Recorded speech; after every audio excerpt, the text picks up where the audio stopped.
আগে আমার মুখে সবাই খাবার তুলে দিত, আর এখন আমাকেই সবার মুখে খাবার তুলে দিতে হয়। আগে একটু ব্যথা পেলে চিৎকার চেঁচামেচি করে সারা বাড়ি মাথায় তুলে ফেলতাম, আর এখন অনেক ব্যথা পেলেও একটা শব্দও করি না।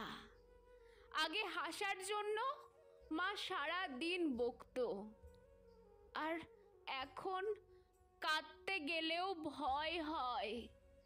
হাসি তো অনেক দূরের কথা। আগে একটু মন খারাপ হলেই মা বুঝে ফেলতো, কিন্তু এখন মনের ভেতরটা চুরমার হয়ে গেলেও কেউ জানতে পারে না।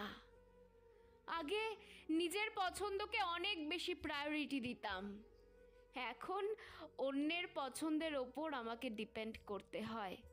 না, এমনটা নয় যে নিজের পছন্দগুলো মরে গেছে, কিন্তু মুখ ফুটে প্রকাশ করার সাহস হয় না।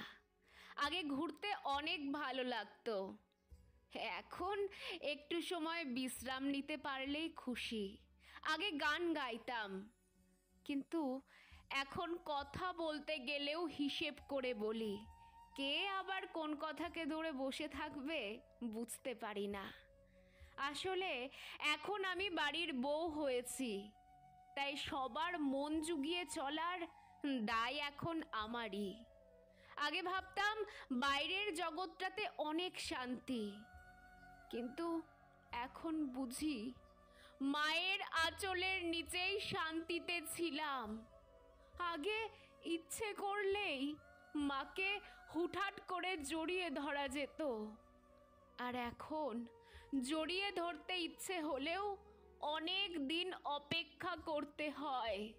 মেয়েটির বলা উত্তর শুনে তাকে যারা প্রশ্নটি করেছিল সকলেই চুপচাপ হয়ে গিয়েছিল।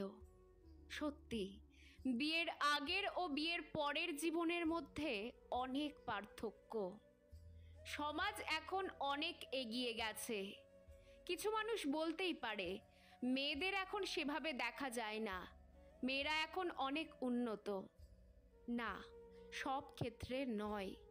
সমাজ এগিয়ে গেলেও মেয়েদের এখনও সেভাবেই দেখা যায়। হাজারো মেয়ের স্বপ্ন ভেঙে চুরমার হয়ে যায় বিয়ে নামক সমাজের এই